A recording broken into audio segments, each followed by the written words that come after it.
Hello students, welcome back to coding का नशा। तो जैसे कि हमारा सी लैंग्वेज का जो कोर्स है वो चल रहा है और हमारा कोर्स में अभी हम लोग सीख रहे थे एरे। अगर आपने लास्ट लेक्चर नहीं देखा है तो उसे जाकर पहले देख लीजिएगा। तो जैसे कि मैंने लास्ट लेक्चर में कहा था कि मैं नेक्स्ट लेक्चर में कुछ और एरे पर क्वेश्चन करवाऊंगा, क्योंकि हमारा एरे हो गया है लगभग कंप्लीट। तो उस पर मैं क्वेश्चन करवाऊंगा। तो इसलिए मैं आप लोगों के लिए आज क्वेश्चन लेकर आया हूँ। Write a program to square of any number square of an array. तो एरे में मान लीजिए कि हम कुछ वैल्यूज ले लेंगे। मान लीजिए कि 1 2 3 4 5 इन सभी का स्क्वायर हम लोग कैसे एरे की मदद से करेंगे उसी को आज हम लोग समझेंगे। अलग अलग 1 का स्क्वायर, फिर 2 का स्क्वायर, 3 का स्क्वायर, 4 का स्क्वायर और 5 का स्क्वायर अलग अलग हम लोग करेंगे। ठीक है, तो हम लोग अब इसे समझते हैं कि कैसे उस चीज़ को हम लोग करेंगे। उससे पहले मैं आप लोगों को आउटपुट एक बार दिखा देता हूं कि कैसे ये हमारा आउटपुट आएगा, कैसे हमारा कोड बनेगा। ठीक है, तो यहाँ पे मान लीजिए कि मुझे 1 का स्क्वायर चाहिए, 2 का स्क्वायर चाहिए, 3 का स्क्वायर चाहिए, 4 का स्क्वायर चाहिए और 5 का स्क्वायर चाहिए। तो इसका स्क्वायर हमारे पास कुछ इस तरीके से आएगा। 1 का ये, 2 का ये, 3 का ये, 4 का ये और 5 का ये। तो बिल्कुल ही सही स्क्वायर है। ठीक है, समझ गए। तो अब हम लोग इसे ड्राई रन करके समझते हैं बिल्कुल अच्छे तरीके से। ठीक है, तो बाकी बेसिक चीज़ें तो आप लोग को पता ही है, हेडर फाइल और मेन फंक्शन ये सब तो पता ही है अगर आप मेरे पुराने सब्सक्राइबर हो और आप लोग शुरुआत से लेक्चर्स देख रहे हो तो। ठीक है, तो इंटीजर टाइप का हमने यहाँ पे वेरिएबल्स बनाया है, कुछ 2 एरे बनाया है और 2 आई नाम का वेरिएबल्स बनाया है। ठीक है, तो यहाँ पे मैंने एरे का साइज दिया है 4। जब मैंने एरे का साइज 4 दिया है तो ये 5 साइज का हो गया, हुआ कि नहीं। हमारा एरे का इंडेक्शन कुछ इस तरीके से होता है ना, जैसे कि मैंने 4 साइज का एरे दिया तो यहाँ पे 0 1 2 3 4, तो 4 तक हमारा कुछ इस तरीके से इंडेक्सिंग होगा। हमारे पास 5 वेरिएबल्स मिलेंगे लेकिन उसका इंडेक्सिंग होगा 0 1 2 3 4। ठीक है, तो ये जो दोनों एरे है ए एरे बी, दोनों का इंडेक्शन कुछ इस तरीके से होगा। ठीक है, इतना आप लोग समझ गए। अब क्या होगा, मैसेज प्रिंट होगा इंटर द नंबर, मतलब कि ये जो हमारा एरे है इसके अंदर हम लोग वैल्यू पुट करेंगे, असाइन करेंगे, तब जाके उस वैल्यूज़ का जो भी मतलब कि जो भी हम जिस भी वैल्यू का हमें स्क्वायर करवाना है, मान लीजिए 2 का, 3 का, 4 का, 5 का, 6 का करवाना है, तो उस वैल्यू को हमें एरे नंबर ए में, ए एरे में हमें उसे पुट करना होगा। इसलिए यहाँ पे बोल रहा है कि इंटर द नंबर। जब हम लोग इंटर द नंबर करेंगे तो ए वाला एरे में वो सारा वैल्यू पुट होता जाएगा एक एक करके। कैसे? इस लूप की मदद से। यहां तक जो लूप है ना, बस अभी इतना ही ध्यान दीजिएगा। यहां से लेकर जो यहां तक आपका लूप है हमारा, यहां तक इस लूप के अंदर हमारा सारा का सारा वैल्यू असाइन होगा। मतलब कि ये जब लूप चलेगा तो असाइन इसमें होगा वैल्यू, इस वाले में। कैसे? चलिए समझते हैं। तो जैसे कि 0 से लेकर 4 तक होगा, तो यहाँ पे हमारे 0 से लेकर 4 तक मैंने लूप चलाया है, क्योंकि आई का वैल्यू मुझे एक बार 0 चाहिए, फिर 1 चाहिए, फिर 2 चाहिए, फिर 3 चाहिए, 4 चाहिए। कुछ इस तरीके से है, मुझे आई का वैल्यू चेंज होना चाहिए। तो जब मैं आई का वैल्यू कुछ चेंज करना चाहता हूँ तो कुछ इस तरीके से हम लोग करेंगे। 0 से लेकर 4 तक चलाएंगे तो बार बार इंक्रीमेंट होते होते हमारा आई का वैल्यू चेंज होगा और फिर 4 तक वो चलेगा और 5वां में वो फॉल्स हो जाएगा। ठीक है, उसके बाद क्या होगा, इंक्रीमेंट के लिए मैंने यहाँ पे इस बार आई प्लस प्लस का यूज नहीं किया है। आप लोग आई प्लस प्लस भी लिख सकते हो, नहीं तो I is equal to I plus 1 भी कर सकते हो। ठीक है, कोई दिक्कत नहीं है। तो पहली बार लूप चला, इस वाला कंडीशन को चेक किया, इस वाला कंडीशन को चेक किया तो ये कंडीशन हो गया ट्रू। ट्रू ही होगा ना, क्योंकि आई 0 है और यहाँ पे 4 है। क्या बोल रहा है, 4 को बड़ा होना चाहिए, आई स्मॉलर होना चाहिए। ठीक है, तो आई यहाँ पे तो स्मॉलर ही है, तो ट्रू हो जाएगा। तो अपने बॉडी के अंदर आ जाएगा। अपने बॉडी के अंदर जब आएगा तो यहाँ पे है स्कैनफ। स्कैनफ क्या करेगा, वैल्यू मांगेगा किसमें, ए आई में। यहाँ पे एड्रेस क्या बोल रहा है, ए आई। तो आई मेरा क्या है, 0 है ना। आई अभी फिलहाल मेरा 0 है कि नहीं, इंक्रीमेंट तो हुआ नहीं है। तो जब ए आई में वैल्यू जाएगा तो हमारा यहाँ, जब हम लोग मान लीजिए कि हमने दिया वैल्यू 1, ठीक है, तो जब हम लोग ए आई में मतलब कि ए 0 में, यहाँ पे आई के जगह 0 ऑटोमेटिकली चला जाएगा, क्योंकि यहाँ पे आई का वैल्यू 0 है। तो ए 0 में हमें वैल्यू दिया हमने 1, तो यहाँ पे क्या है, ये ए है, ए का 0 नंबर इंडेक्स ये है ना। तो A0 में जब मैं 1 दूंगा तो यहाँ पर 1 चला जाएगा, ए का 0 में वैल्यू चला जाएगा 1, ठीक है। अब दोबारा लूप चलेगा, ठीक है, दोबारा लूप चलेगा। तो हम आप लोग को तो पता ही है कि फॉर लूप हमारा हमेशा राइट हैंड साइड से चलता है। तो सबसे पहले ये वाला चलेगा, i is equal to I plus 1, ठीक है। तो i is equal to I plus 1 जब चलेगा तो यहां पे देखिए i में इसका प्लस चला पुट हो जाएगा, इन दोनों का प्लस, i प्लस 1 का जब हम लोग प्लस करेंगे तो i में चला जाएगा। तो i मेरा फिलहाल क्या है, 0 है ना, 0 है ना, 0 i पहले ही से असाइन किया हुआ है। तो यहाँ पे इस i के जगह पे 0 चला जाएगा, ठीक है, इस वाले i में, और उसमें फिर +1 हो जाएगा। तो 0 + 1 क्या होता है, 0 + 1 1 होता है ना। इसी वजह से i का वैल्यू चेंज होके हो जाएगा 1, ठीक है, समझे। मैं यहाँ पे क्लियर करने के लिए लिख देता हूँ, i इज इक्वल टू 0 था, फिर i + 1 जब ने किया तो वहाँ पे i का वैल्यू हो गया 1, ओके, ठीक है, i का वैल्यू 1 है। उसके बाद i का वैल्यू जब 1 है तो फिर से इस कंडीशन को वो चेक करेगा कि ये कंडीशन ट्रू है या फॉल्स। ये कंडीशन अभी भी ट्रू है क्योंकि i अभी भी छोटा है और i को छोटा करने के लिए ही बोल रहा है, इसलिए ये कंडीशन ट्रू होने के बाद फिर से अपने बॉडी में आ जाएगा। फिर से अपने बॉडी में आने के बाद स्कैनफ में क्या करेगा, ai में अब फिर से एक बार वैल्यू मांगेगा।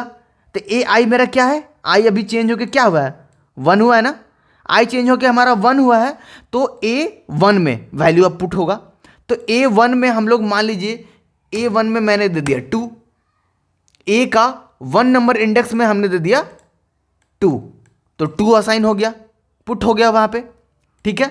अब वो 2 वहाँ पे चला गया तो फिर से राइट हैंड साइड से ये वाला चलेगा, ये वाला चलने के बाद फिर से इन प्लस हो जाएगा।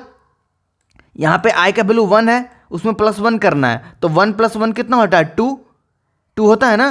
तो i का वैल्यू चेंज होकर कितना हो गया, 2, i का वैल्यू 2 हो गया। i का वैल्यू जब 2 हो गया तो यहाँ पे 0 ना होकर 2 है, लेकिन वहाँ पे लिखा हुआ 0, लेकिन है वो वहाँ पे 2, इंटरनली वो 2 है, ठीक है।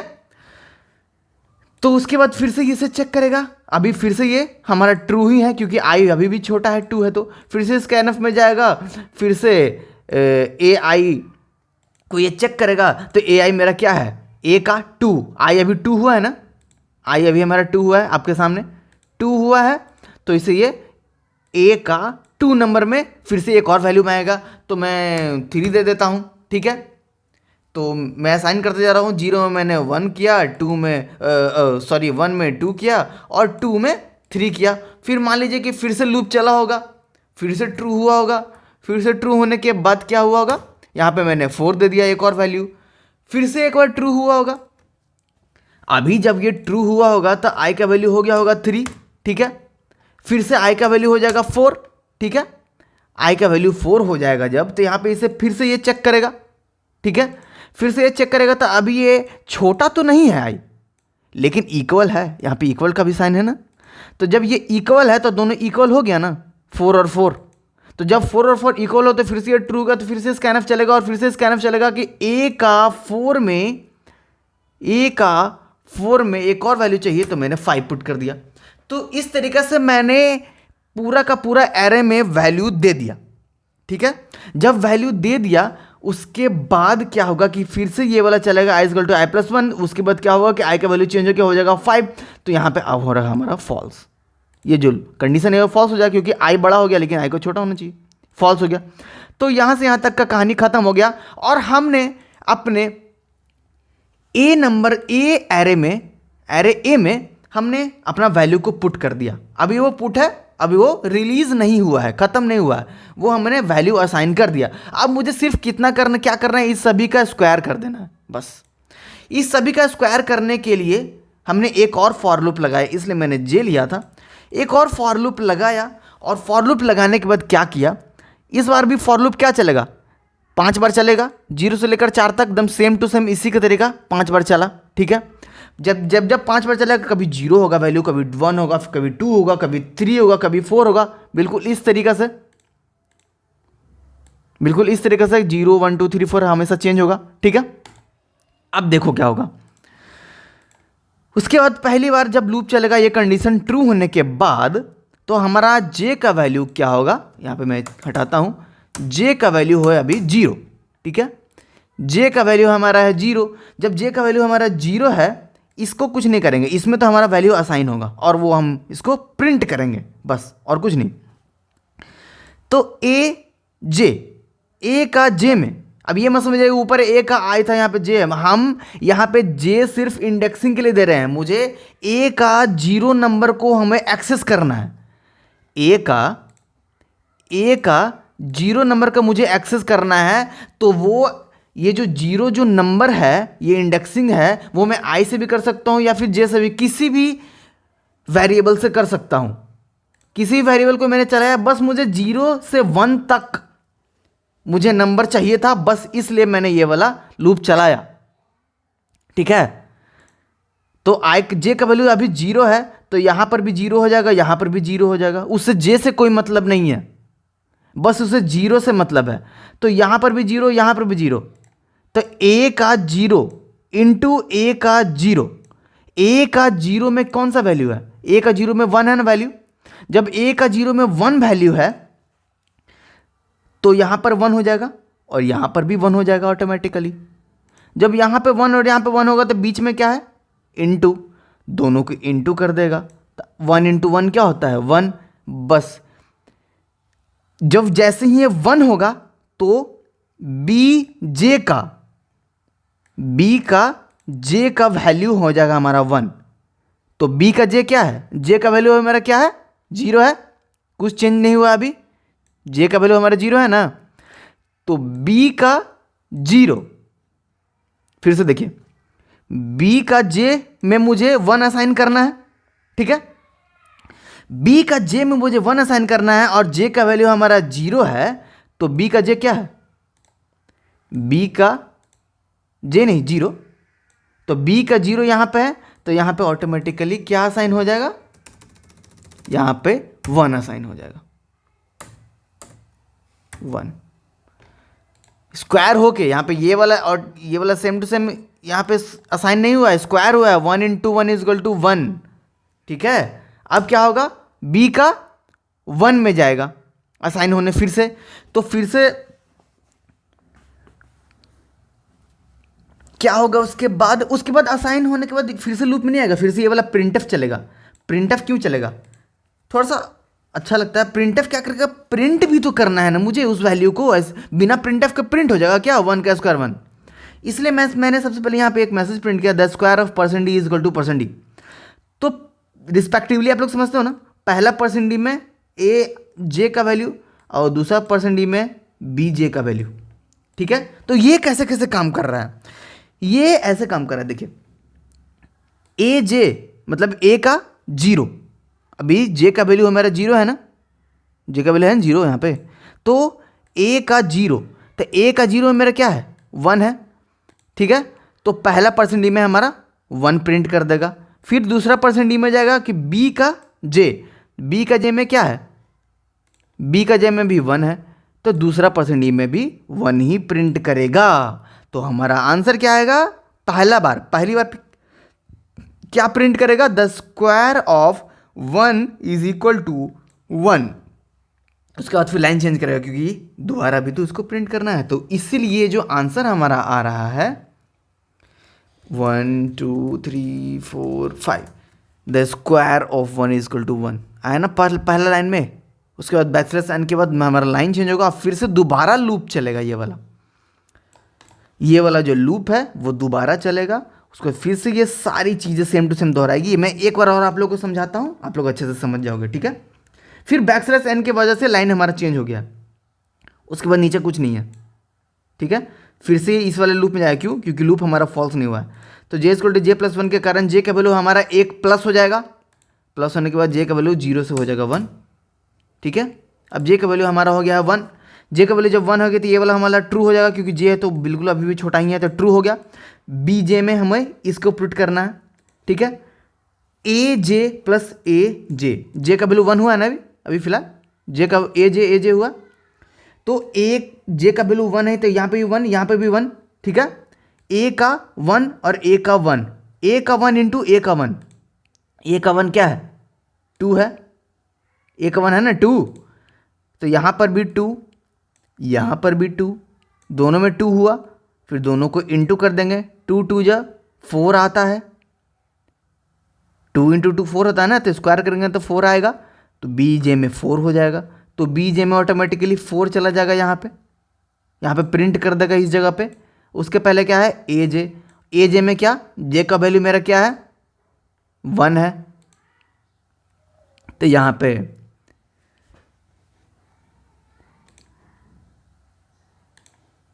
क्या बोल रहा है ए जे, तो जे का वैल्यू थोड़ी देखेंगे, जे का वैल्यू 1 है तो वो 1 तो देखेंगे ही, यहाँ पे तो 1 तो आया ही, लेकिन यहाँ पे देखेंगे ए का 1, जे सिर्फ 1 पुट करने के लिए यहाँ पे जे मैंने चलाया था, तो ए का 1, जे का वैल्यू मेरा 1 है तो यहाँ पे 1 आ गया, तो मैं ए का 1 देखूंगा, ए का 1 में क्या है 2 है, तो यहाँ पे 2 पुट हो जाएगा, तो यहाँ पे क्या आएगा the square of 2 is equal to 4, जो ये आंसर आया है ना, the square of 2 is equal to 4, बस यही है और कुछ नहीं है।